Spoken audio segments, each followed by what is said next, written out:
Mobile phone से आप अपने दोस्तों से सीधे बात कर सकते हैं।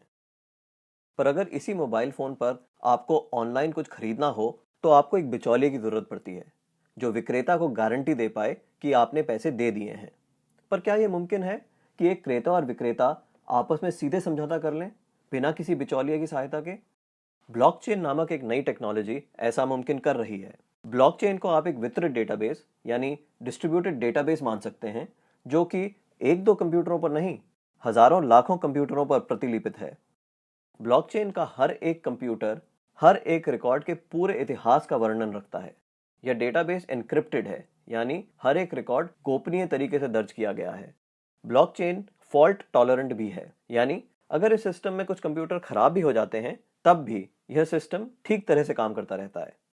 ब्लॉकचेन डेटाबेस एक सार्वजनिक बही खाता यानी पब्लिक लेजर है, जिसमें कोई भी नए समझौते या रिकॉर्ड को दर्ज करने के लिए कई सारे साझेदारों की स्वीकृति की जरूरत पड़ती है। इसको हैक करना बहुत मुश्किल है, क्योंकि ऐसा करने के लिए हैकर को एक ही क्षण हजारों कंप्यूटरों को एक साथ हैक करना पड़ेगा। यह कारण है कि हम ब्लॉकचेन को एक सुरक्षित टेक्नोलॉजी मानते हैं। ब्लॉकचेन का पहला प्रयोग हुआ था 2008 में, जब बिटकॉइन नामक एक डिजिटल मुद्रा का आविष्कार हुआ। बिटकॉइन मुद्रा किसी देश, सरकार या बैंक द्वारा नियंत्रित मुद्रा नहीं है, यह एक डिजिटल मुद्रा है।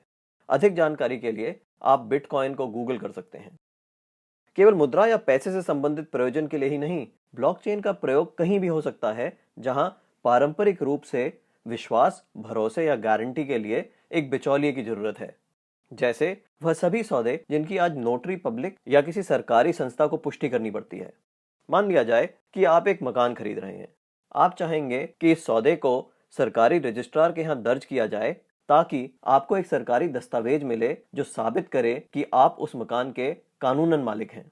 पब्लिक रजिस्ट्रार केवल इस सौदे का एक सबूत दे रहा है, और ऐसी संभावना है कि भविष्य में पब्लिक रजिस्ट्रार का काम ब्लॉकचेन टेक्नोलॉजी कर दे, क्योंकि उसमें दर्ज सौदे की भी उतनी मान्यता होगी जितनी आज रजिस्ट्री सर्टिफिकेट की है। सार्वजनिक होने की वजह से इसमें घपले की संभावना भी कम होगी। ब्लॉकचेन टेक्नोलॉजी के उपयोग के कई और संभावित उदाहरण हैं। जैसे किसी सरकारी योजना के अंतर्गत यदि एक गरीब आदमी को कुछ वेतन मिलना हो तो ब्लॉकचेन टेक्नोलॉजी से उसको वह रकम सीधे उसके मोबाइल फोन पर दी जा सकती है। या अगर किसी प्राकृतिक आपदा से ग्रस्त लोगों को नुकसान भरपाई करनी हो तो उनकी सहायता राशि सीधे उनके मोबाइल फोन पर दी जा सकती है। इससे भ्रष्टाचार भी कम होगा। शिक्षा में भी ब्लॉकचेन का इस्तेमाल हो सकता है। कागजी